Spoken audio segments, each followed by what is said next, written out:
Hello everybody, I'm Alexey Krabro, the organizer of SF Scala and also of the new meetup called SF FinTech and Blockchain Developers. And here we are at our second SF FinTech on location at Marqeta, which is a payment company out of Auckland. It's a beautiful space, as you will see. Here with us we have Dmitry Meshkov, who is co-founder of Ergo Platform, a new platform for cryptocurrencies, and also the developer on Scorex, blockchain implementation written in Scala. Welcome, Dmitry. Yeah, hi everybody. So Dmitry, you just gave a talk at CESC conference in Berkeley. Can you tell us what brings you to Berkeley and what did you describe in your talk there? So CESC is a conference about crypto economics. It's a crypto economics security conference. And mainly I'm here because a lot of interesting people are also here. I think the main idea of all of this conference to make some networking and to collaborate, to discuss something. As far as I know, it's the first conference about economics in cryptocurrencies in a topic of security. So it's not just general economic speech. It's more scientific conference, and my talk there was about our new economical model.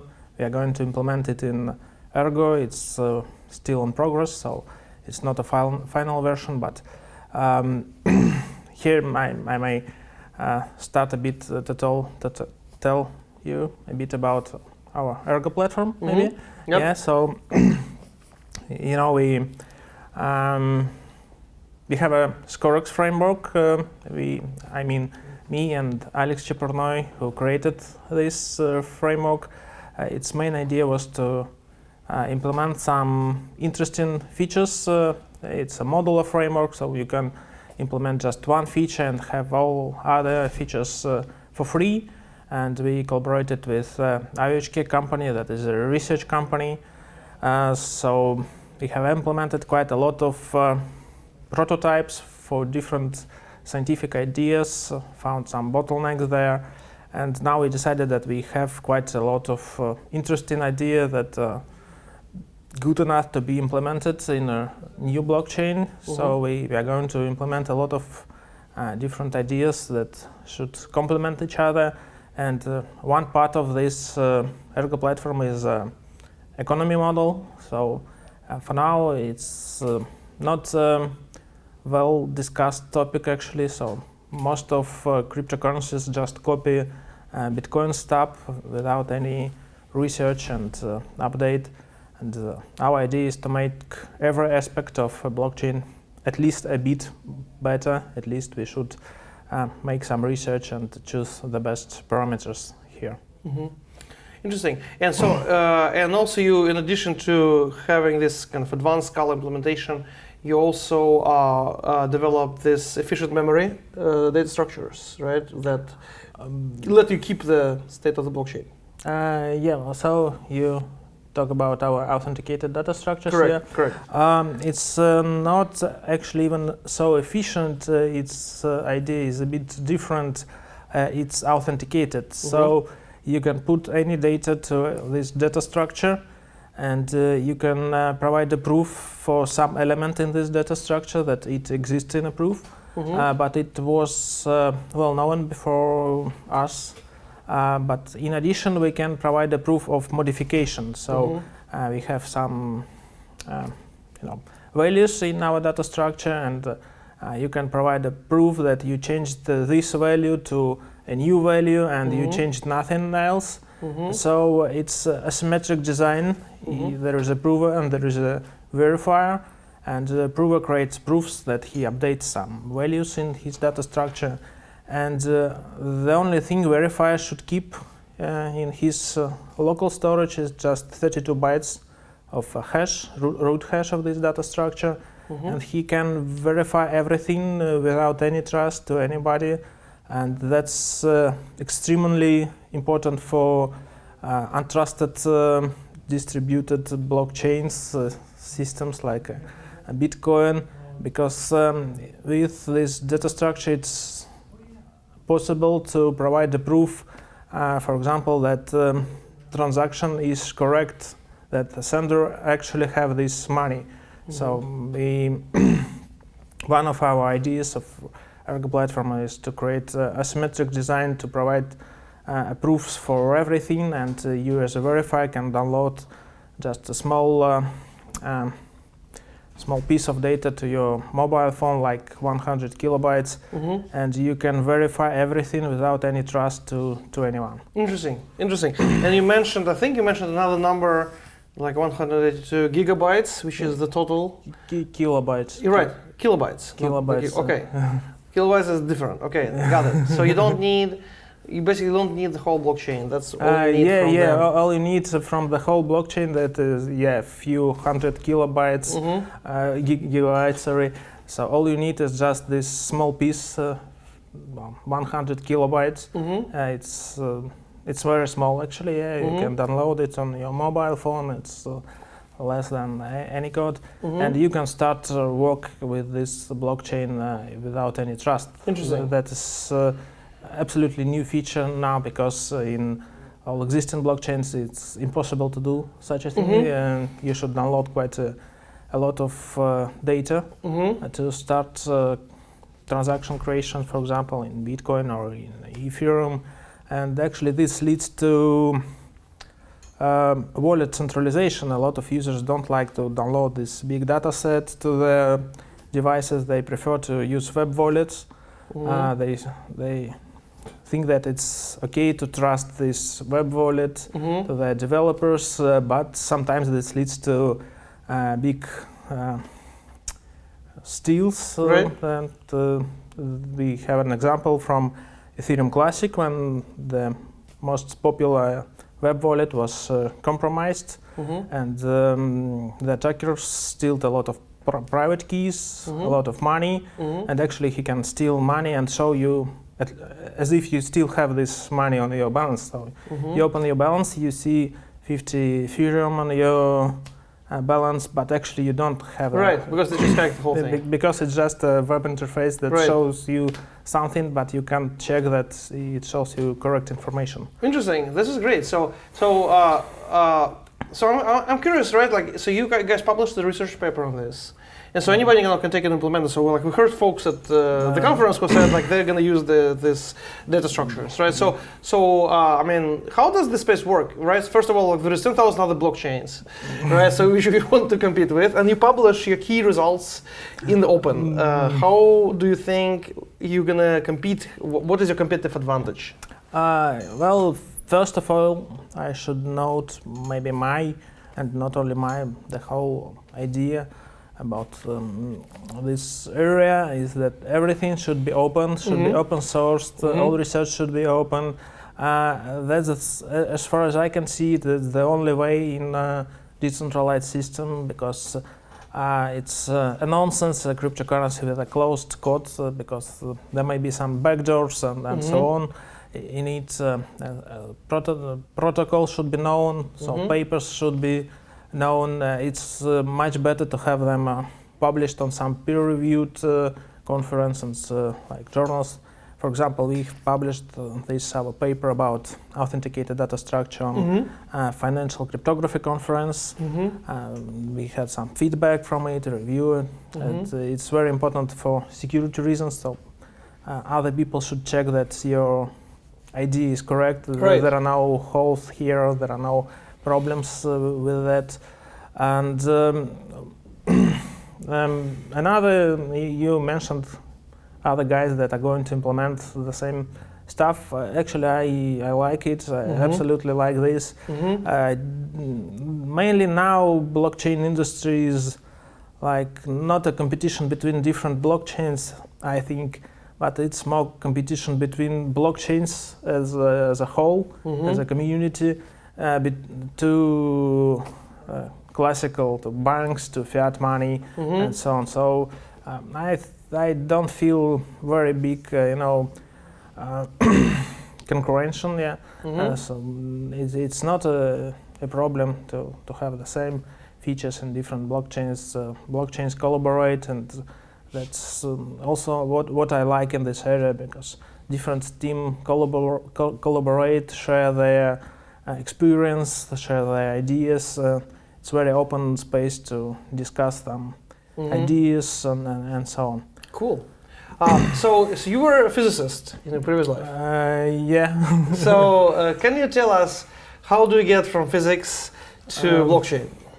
Well, actually, it took me a few steps, not just one. So yeah, I graduated from Moscow State University from physical department of it, and then I became to be a PhD student at Moscow Institute of Chemical Physics, and I completed my PhD there. But mainly, I was my scientific area was computer simulations. So I just wrote programs. I made some simulations. Was it of chemical processes? Well, my specialization was in macromolecules, or polymers, and all this stuff. It's actually quite interesting because, for example, blockchain growth is very similar to polymer growth. So when you create a polymer, it's almost the same as when you create blockchains. But it's another topic.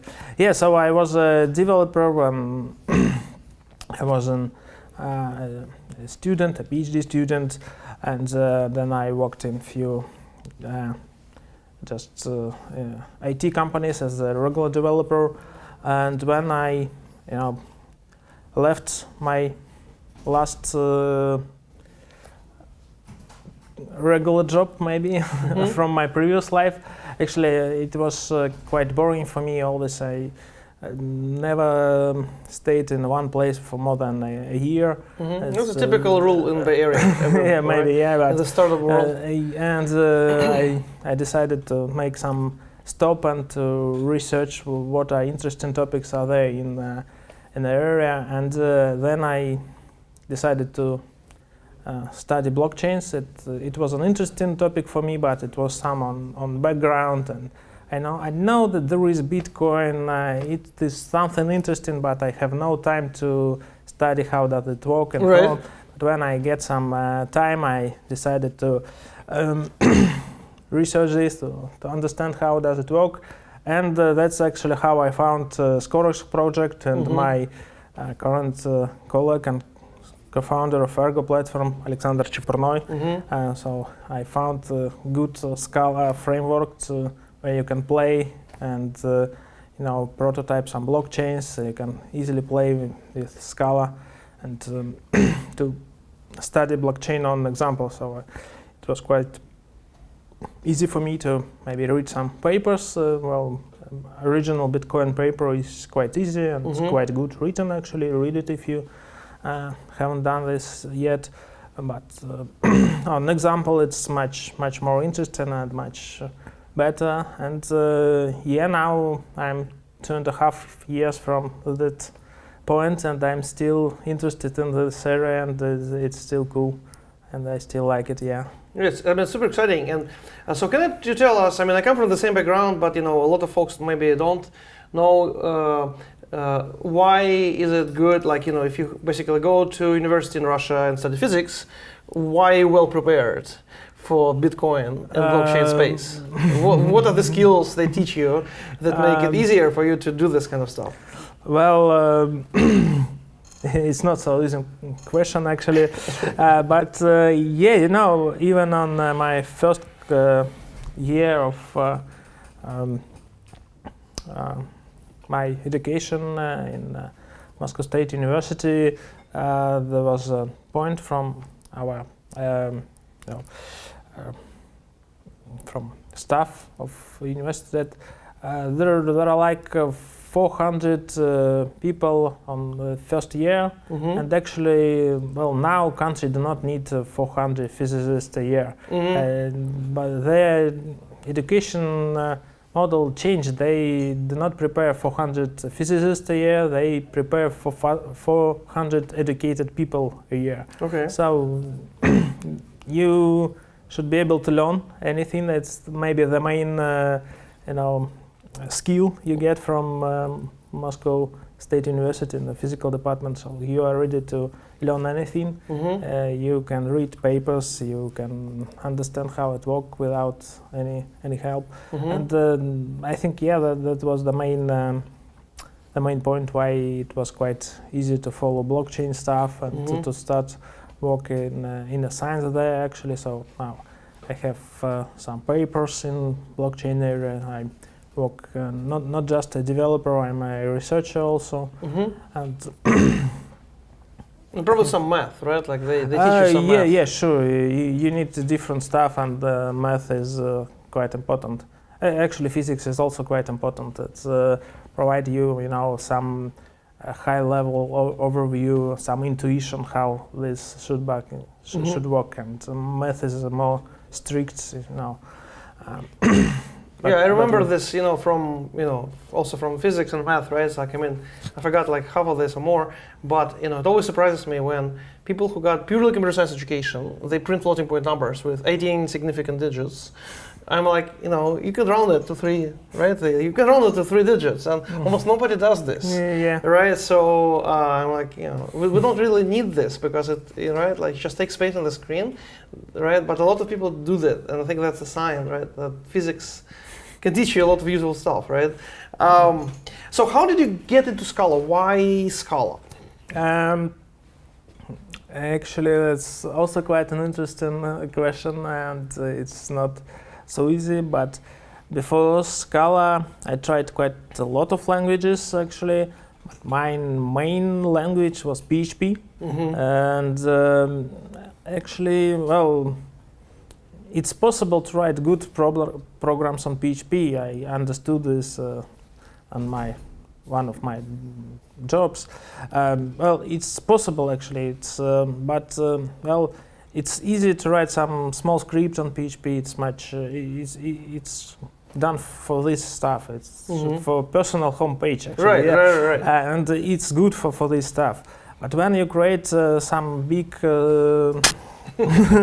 sorry, when you create some big website, API application, and so on, it becomes much more. Much difficult to use PHP, and once I was on a conference in Russia, DevCon conference. It's about like web development, and when I was on this conference, I understood that I know everything these people from stage talking about, and I'm not just know it, I use it, and so on. I feel that I'm like close to my limit in this area, and accidentally I found a very good class on Coursera from Martin Ajersky. I think everyone knows this course, and yes. I remember the first day I found it.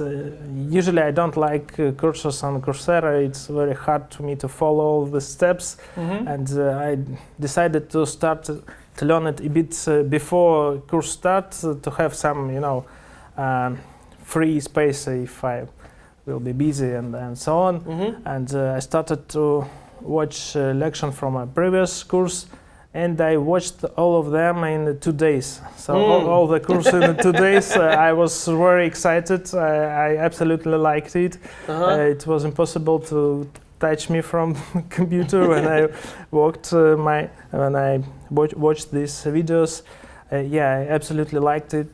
Then I performed all exercises, and it's that's the best online course I've ever seen, and I loved Scala as a programming language. Then I changed my job to start a Scala developer. And after that I left from this job at Scala developer and become developer in a blockchain area. That's really, really cool. So I think we're gonna, about to wrap up. So last question I'll ask, like you will give a talk about Scorex, and we're gonna learn more about it. But what is kind of the key reason why should people do blockchain in Scala? Why is in Scorex? Like, why is it a good choice for startups? Like, we have another startup, Topple, speaking later today. They took, Scorex 2 as the foundation, and like, you just learn about it, right? Like, there are people who are really coming to it. But why should more people choose blockchain implementation in Scala?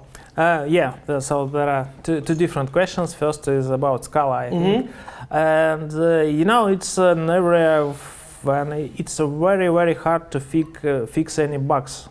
If you have a distributed system, it's almost impossible to make a release in a short period. If you have a bug, you'll have problems. Right. If it will be exploited, so you may fix your own node, but there are other nodes on the area. And you need a majority of nodes to be updated. You can connect them, but anyway, you have minority of nodes, and you do not want to have a chain split, because if you make any changes to code, it may lead to chain split. If you have a bug, this may lead to a situation when part of these nodes in cryptocurrency follow one chain, and they accept this transaction, and another part do not accept these transactions. They ban each other, and you have actually two different chains. So in blockchain area, security is the first topic, absolutely the first topic, and you should write as accurate code as possible. Scala is quite a good choice for these reasons. It's at least have static types. It's quite good types. It have some functional features, at least. You may write it in a different style. So from my point of view, it's for example much better than C and C++ that is still very popular in cryptocurrencies area, mainly because Bitcoin is written in C language. Like 100,000 lines. It's very difficult to follow this code. It's not even a C++, it's just a C, some assembler on it, actually. But it's very difficult to follow this C code in Bitcoin, and it's quite a, well-known property. The more code of lines you have, more bugs you have. Yes. It's it's not a strict property, but actually it works. And so my point here is that it's much better to spend more time for development, maybe even but make a more stable product with less possible bugs with it.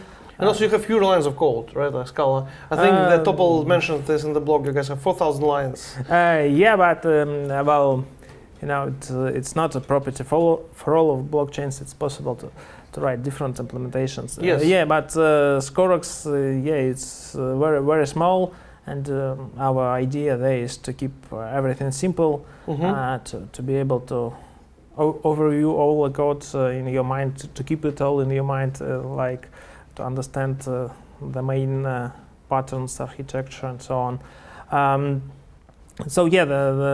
Now we come to the second questions about Scorex. Why should we actually use Scorex? So Scorex was created for prototyping. Actually, its main idea when it was created was to allow people to prototype some parts of a blockchain. And we worked with OHK, and we implemented quite a lot of scientific papers, found problems with them, because unfortunately it's quite a common situation. There is a gap between research and between theory and practice. So we have academic researchers that may produce very good papers, provably secure, and so on. But in practice, you can find that they're impractical at all. It's impossible to implement it in the current setup. Right. There is some assumption that network is synchronous and you can send any amount of data through your network, but it's not true actually. On the other hand, there are quite a lot of implementations in cryptocurrencies also, quite ad hoc without any base knowledge behind them.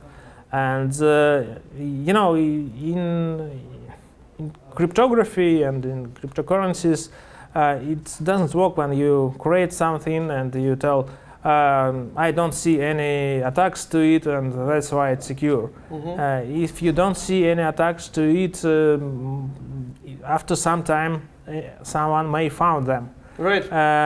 So the approach people from cryptography use is to provide a proof of security that any kind of attack that are possible, in some assumptions for sure. It's very important to follow these assumptions and understand what are they. But like in Bitcoin, there is a proof in some assumptions, that if less than 50% of nodes are controlled by the adversary, they may do anything they want, absolutely anything. They can't compromise the system, so it will be secure. And it's a strong mathematical proof of security. So my maybe advice for you, if you are going to implement any cryptocurrency, don't do it. Just that's. I should mention here maybe another good course on Coursera from Dan Bonich about cryptography. It's also a very, very good course, and its main, idea is don't do any crypto, do not invent anything. Right. And the same approach you should implement in cryptocurrencies. There are a lot of implementations, and usually you don't need your own blockchain for your features. It's possible to launch your own token on different platforms. It's possible to use any blockchain as a database and so on. So in most of cases, you do not need your own blockchain. You do not need to implement it by your own. Just use some existing blockchain. But I'll return now to Scorex, I think. So it's simple, and its idea was to prototype some scientific ideas, and we've done quite a lot of them. Now it's not just a prototyping framework, because there are existing production implementation of nodes based on Scorex. First one I should note here is a Waves platform. It's created by our good friends actually that use Scorex as some basics, and now it's one of the most popular cryptocurrencies in Russia. And the second production blockchain implementation I should mention here is a Mantis client for Ethereum Classic. It's also based on some Scorex idea. It do not fork. It's not a fork of Scorex, and it do not use directly our code as a library, but it's inspired by Scorex. It took quite a lot of parts from it, and it follows the main architecture here. And so now we are going to implement our own production blockchain, Ergo, based on Scorex. So it's now not just a framework for prototyping, but also a framework for production blockchains, we hope, at least. Cool, it's super exciting. So thank you very much for sharing this, and we're looking forward to your main talk. Yeah, thank you. Yeah.